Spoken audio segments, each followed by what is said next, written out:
Hello மக்களே, welcome to டிஎம்ஏசிங் channel. இந்த உலகம் பல மர்மங்களையும் ஆச்சரியங்களையும் உள்ளடக்கியது.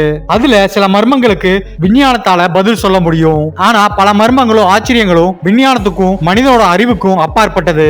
உலகத்தில் இருக்கிற இந்த ஒரு எரிமலையில நெருப்பானது ப்ளூ கலர்ல எரியும். அதே மாதிரி இந்தியால இருக்கிற இந்த ஒரு இடத்துல கிராவிட்டி வேலை செய்யாது. இந்த மாதிரி உலகத்தில் இருக்கிற ரொம்பவுமே மர்மமான அதிசயமான 10 இடங்களை பத்தி தான் இந்த வீடியோல பார்க்க போறோம். வீடியோ ரொம்பவுமே இன்ட்ரெஸ்டிங்கா இருக்க போது. சோ வீடியோவை கடைசி வரைக்கும் ஸ்கிப் பண்ணாம பாருங்க.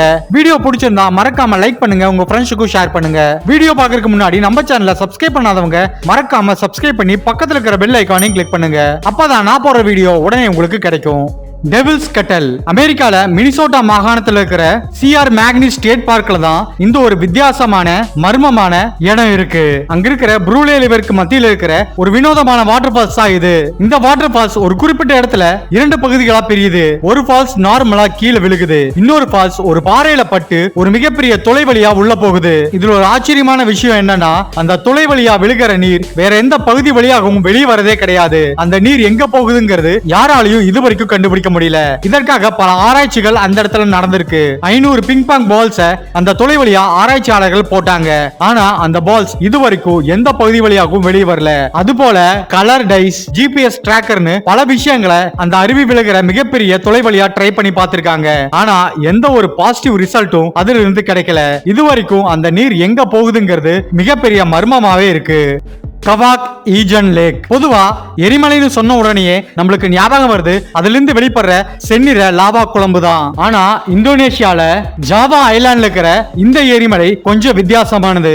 இந்த எரிமலையில் இருக்கிற நெருப்பு ப்ளூ கலர்ல இருக்கும். அதற்கு மிக முக்கியமான காரணம் இந்த எரிமலையிலிருந்து வெளிப்படுற அதிகப்படியான சல்பூரிக் கேஸ் தான். அதிகப்படியா வெளியாகிற இந்த சல்பூரிக் கேஸ் ஆக்சிஜனோட கலந்து நெருப்பாக உருவாகும் போது இந்த மாதிரி நீல நிறமா எரியறதா சொல்லப்படுது. இரவு நேரங்கள்ல இங்க எரியற நெருப்பை பார்க்கறதுக்காகவே பல பேர் இங்க ட்ரெக்கிங் போறாங்க. ஆனா போறதுக்கு முன்னாடி கண்டிப்பா தேவையான சேஃப்டி மெஷர்ஸ் எடுத்துட்டு தான் போக முடியும். ஏன்னா இங்க வெளிப்படுற அதிகப்படியான சல்பூரிக் கேஸ் நம்மளுக்கு பிரீத்திங் ப்ராப்ளத்தையும் கண் பார்வை பாதிப்புகளையும் ஏற்படுத்தும். Eternal flame falls. நியூயார்க்ல இருக்கிற செஸ்ட்நட் ரிச் கவுண்டி பார்க்ல தான் இந்த ஒரு வித்தியாசமான அருவி இருக்கு. இந்த ஃபால்ஸ்க்குள்ள ஒரு நெருப்பு அணையாம எரிஞ்சுக்கிட்டே இருக்கு. இது மனிதர்களால உருவாக்கப்பட்ட ஒரு நெருப்பு கிடையாது. இது இயற்கையாகவே அணையாம அந்த இடத்துல எரிஞ்சிட்டு இருக்கிற ஒரு நெருப்பு. இந்த அருவிகளுக்கு நடுவுல இருக்கிற பாறைகள் இருந்து வெளிப்படுற ஒரு வகை கேஸால தான் இந்த நெருப்பு எரியறதா சொல்றாங்க. ஆனா எப்படி பல நூறு ஆண்டுகளா இந்த கேஸ் ரிலீஸ் ஆயிட்டே இருக்கு, இந்த நெருப்பும் அணையாம எரிஞ்சுக்கிட்டே இருக்குங்கிறதுக்கு யார்கிட்டயும் பதில் கிடையாது. இது ஒரு மிகப்பெரிய டூரிஸ்ட் அட்ராக்ஷன் ஸ்பாட். இந்த அருவிகளுக்கு மத்தியில இந்த நெருப்பு எரிஞ்சிட்டு இருக்கிறத பார்க்கறதுக்காகவே பல பேர் இந்த இடத்துக்கு வராங்க. அல் நஸ்லா ராக். சவுதி அரேபியால தைமா ஓயசிஸ்ல இருக்கிற ஒரு வித்தியாசமான பாறை அமைப்பு தான் இந்த அல் நஸ்லா ராக். இது சவுதி அரேபியாவோட பழமையான மனித குடியேற்றத்தின் தளமாக இருக்கு. இந்த அல் நஸ்லா ராக் ரெட்டை ஸ்டாண்ட்ஸ்டோன் பாறைகளா இருக்குது. இயற்கையா அமைஞ்ச பீடங்களுக்கு மேல இந்த மாதிரி பாறைகள் சமநிலையா அமைஞ்சிருக்கு. அப்படி அமைஞ்ச அந்த பாறைகளுக்கு நடுவுல செங்குத்தா சீரான ஒரு இடைவெளி காணப்படுது. இது ஏதோ லேசர் மூலமா மனிதன் உருவாக்கின ஒரு பாறை அமைப்பு கிடையாது. 4000 ஆண்டுகளுக்கு பழமையான இந்த பாறைகளுக்கு நடுவுல எப்படி இந்த மாதிரி ஒரு பர்ஃபெக்ட்டான இடைவெளி வந்ததுன்னு விஞ்ஞானிகளால இதுவரைக்கும் கண்டுபிடிக்க முடியல. இந்த பாறைகளுக்கு நடுவுல இருக்கிற பிளவுகளுக்கு பின்னாடி பல கதைகள் சொல்லப்படுது. இந்த பாறையோட அமைப்புக்கு காரணம் ஏலியன்ஸ்னு சில பேர் சொல்றாங்க. அந்த பகுதி மக்கள் இந்த அமைப்பை பண்டைய காலத்துல வாழ்ந்த எகிப்து கடவுள்கள் தான் உருவாக்கி இருக்கிறாங்கன்னு சொல்றாங்க. எப்படி இயற்கை இந்த அளவுக்கு அழகா சீரான இடைவெளியில ஒரு பிளவை ஏற்படுத்த முடியும்னு விஞ்ஞானிகள் அதிர்ந்து போயிருக்கிறாங்க. Dancing forest. ரஷ்யால இருக்கிற பால்டிக் கடல் பகுதிக்கு பக்கத்துல இருக்கிற ரொம்பவுமே வித்தியாசமான பைன் மரங்கள் நிறைந்த ஒரு ஃபாரஸ்ட் தான் இந்த டான்சிங் ஃபாரஸ்ட். விஞ்ஞானிகளால விளக்கப்படாத பல மர்மமான இடங்கள்ல இதுவும் ஒண்ணு. அங்க வளர்ற பைன் மரங்கள் ரொம்பவுமே வித்தியாசமான அமைப்புல வளைஞ்சு நெளிஞ்சு காணப்படும். 1960கள் வரைக்கும் இந்த மாதிரி ஒரு ஃபாரஸ்ட் இருக்குதுன்னு யாருக்குமே தெரியல. அதன் பிறகுதான் இந்த ஃபாரஸ்ட கண்டுபிடிக்கிறாங்க. இந்த மரங்களோட அமைப்புக்கு பின்னாடி பல மர்மங்களும் சயின்டிபிக் ரீசன்ஸும் சொல்லப்படுது. இந்த மரங்கள் இப்படி வளர்றதுக்கு அங்க இருக்கிற நிலையில்லாத மண்ணோட தன்மைன்னு சொல்றாங்க. இன்னும் சில விஞ்ஞானிகள் அந்த பகுதியில அடிக்கிற வேகமான காற்றுனால இந்த மாதிரி மரங்கள் வளரலாம்னு சொல்றாங்க. ஆனா சில பேர் இயற்கைக்கும் அப்பாற்பட்ட சக்தியால இந்த மரங்கள் இப்படி வளரலாம்னு சொல்றாங்க. ஆனா அந்த பகுதியில வாழ்ற ரஷ்ய மக்கள் இந்த மரங்களோட இந்த அமைப்புக்குள்ள போயிட்டு வந்தா நீண்ட ஆயுளும் அவங்க நினைக்கிறது எல்லாம் நடக்கும்னு நம்புறாங்க. ஆனா இது வரைக்கும் இந்த மரங்கள் இப்படி வளர்றதுக்கான மர்மங்கள் விலகவே இல்லை. ஐ ஆஃப் சகாரா. உலகத்திலேயே மிகப்பெரிய பாலைவனமா கருதப்படுற இந்த சகாரா பாலைவனத்தில் இருக்கிற ஒரு வித்தியாசமான அமைப்பு தான் இந்த ஐ ஆஃப் சகாரா. இந்த அளவுக்கு பெரிதான ரவுண்ட் ஃபார்மேஷனை நம்மளால தரையிலிருந்து முழுசா பார்க்க முடியாது. மேல பறந்தபடிதான் இதோட முழு அமைப்பையும் நம்மளால பார்க்க முடியும். இந்த அமைப்பை முதல்ல விஞ்ஞானிகள் விண்வெளி ஆராய்ச்சியின் போது சேட்டலைட்டோட இமேஜ் மூலமா தான் முதல்ல கண்டுபிடிக்கிறாங்க. இதோட அமைப்பு வட்ட வடிவத்துல பாக்குறதுக்கு கண் மாதிரியே இருக்கிறதுனால தான் இதை ஐ ஆஃப் சகாரான்னு அழைக்கிறாங்க. எதனால இந்த மாதிரி ஒரு அமைப்பு இந்த இடத்துல ஏற்பட்டதுங்கிறதுக்கு விஞ்ஞானிகள் கிட்ட பதிலே கிடையாது. சில பேர் இத லாஸ்ட் சிட்டி ஆஃப் அட்லாண்டிஸ்னு அழைக்கிறாங்க. இன்னும் சில பேர் இங்க ஏதாவது விண்கல் விழுந்தனால தான் இந்த ஒரு அமைப்பு இங்க உருவாயிருக்கலாம்னு சொல்றாங்க. ஆனா விஞ்ஞானிகள் என்ன சொல்றாங்கன்னா இது ஒரு எரிமலை வெடிப்பால உருவாயிருக்கலாம்னு சொல்றாங்க. இன்னும் சில விஞ்ஞானிகள் பேஞ்சியா ஃபார்மேஷனால கண்டங்கள் பிரியும் போது இந்த மாதிரி ஒரு அமைப்பு உருவாயிருக்கலாம்னு சொல்றாங்க. ஆனா இதுவரைக்கும் யாராலையும் உறுதியான காரணத்தை ப்ரூவ் பண்ண முடியல. Edge of rain. ஒரு இடத்துல கனமா மழை பெய்யும் போது அதோட சரௌண்டிங்ல கொஞ்சமாவது சாரல் மழை பெய்யும். ஆனா நீங்க இந்த வீடியோல பாக்குற இந்த மர்மமான விஷயம் இப்படி எல்லாம் நடக்குமான்னு வியப்பையே ஏற்படுத்தும். இந்த மாதிரி ஒரு மழைப்பொழிவை பாக்குறதுங்கிறது அரிதிலும் அரிதான ஒரு விஷயம். சில பேருக்கு மட்டும்தான் இந்த மாதிரி மழைப்பொழிவை பாக்குறதுக்கு அதிர்ஷ்டங்கிறது இருக்கும். இங்க பாத்தீங்கன்னா ஏதோ சுவர் கட்டின மாதிரி இந்த ஒரு இடத்துல மட்டும்தான் மழை பெய்யுது. அதற்கு பக்கத்திலேயே இருக்கிற அந்த இடத்துல ஒரு துளி மழை கூட பெய்யறது இல்ல. பொதுவா மழையானது மேகக்கூட்டங்கள் இணையும் போது உருவாகும். ஆனா இந்த மழை ஒரு தனிமையான மேகக்கூட்டத்தில் ஏற்படுற வெப்பநிலை மாறுபாடு காரணமாக இந்த ஒரு மழை உருவாகிறதா சொல்றாங்க.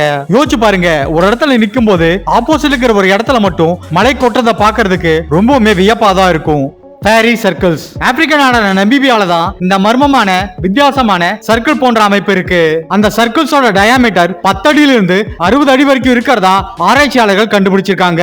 கிட்டத்தட்ட 100 மைல் வரைக்கும் இந்த சர்க்கிள்ஸ் அந்த பகுதியில் அமைஞ்சிருக்கு.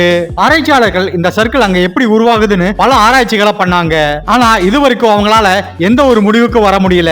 அந்த பகுதி மக்கள் தங்களோட ஏன்ஷியன்ட் காட்ஸ் இந்த வழியா நடந்து போகும்போது ஏற்பட்ட கால் தடங்கள் தான் இதுன்னு அவங்க சொல்றாங்க. இன்னும் சில பேர் இங்க இருக்கிற டெசர்ட் பாரிஸ்னால இந்த சர்க்கிள்ஸ் உருவாக்கப்பட்டிருக்குன்னு சொல்றாங்க. அந்த சர்க்கிள்கள் மத்தியில எந்த ஒரு செடியோ மரமோ வளர்றது கிடையாது.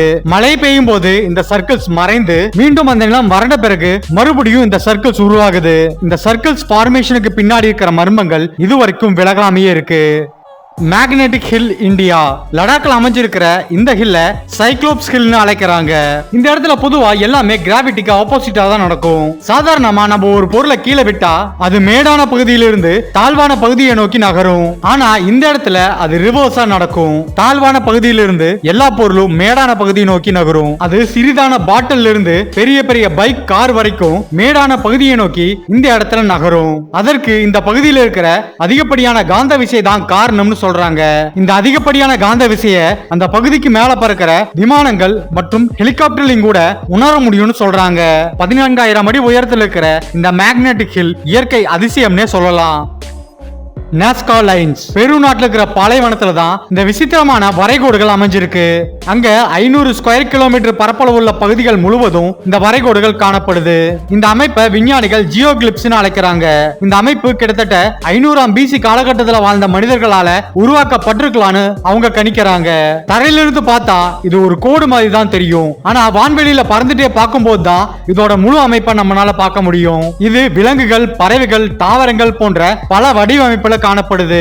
அந்த காலத்துல எந்த ஒரு பெரிய டெக்னாலஜி இல்லாம கரெக்டான ஷேப்ல இந்த அமைப்புகளை எப்படி உருவாக்குனாங்கங்கிறதுல ஆராய்ச்சியாளர்களுக்கு பெரிய வியப்பே இருக்கு. இதற்கு பின்னாடி பல கான்ஸ்பிரசி தியரி சொல்லப்படுது. இந்த அமைப்புகளை அந்த பகுதி மக்கள் மழைப்பொழிவுக்காக கடவுளிடம் வேண்டி உருவாக்கி இருக்கலாம்னு சொல்றாங்க. இன்னும் சில தியரிஸ் என்ன சொல்லுதுன்னா ஏலியன்ஸை கான்டாக்ட் பண்றதுக்காக இந்த மாதிரி ஒரு வரைகோடுகள் அவங்க உருவாக்கி இருக்கலாம்னு சொல்றாங்க. ஆனா உறுதியான காரணத்தை இதுவரைக்கும் யாராலையும் கண்டுபிடிக்க முடியல. இந்த வீடியோ இதோட முடிவுக்கு வருது. நீங்க பார்த்த இந்த மர்மமான விசித்திரமான இடங்கள்ல உங்களை ரொம்பவுமே வியக்க வச்ச இடம் எதுங்கிறத மறக்காம கமெண்ட் பாக்ஸ்ல கமெண்ட் பண்ணுங்க. ஓகே மக்களே, தேங்க்ஸ் ஃபார் வாட்சிங் திஸ் வீடியோ. இந்த வீடியோ பிடிச்சிருந்தா மறக்காம லைக் பண்ணுங்க, ஷேர் பண்ணுங்க. டி அமேசிங் சேனலை மறக்காம சப்ஸ்கிரைப் பண்ணி பக்கத்துல இருக்கிற பெல் ஐகானையும் கிளிக் பண்ணுங்க. அப்பதான் நான் போடுற வீடியோ உடனே உங்களுக்கு கிடைக்கும். இன்னொரு இன்ட்ரெஸ்டிங்கான வீடியோல உங்களை பாக்குறேன். பாய்.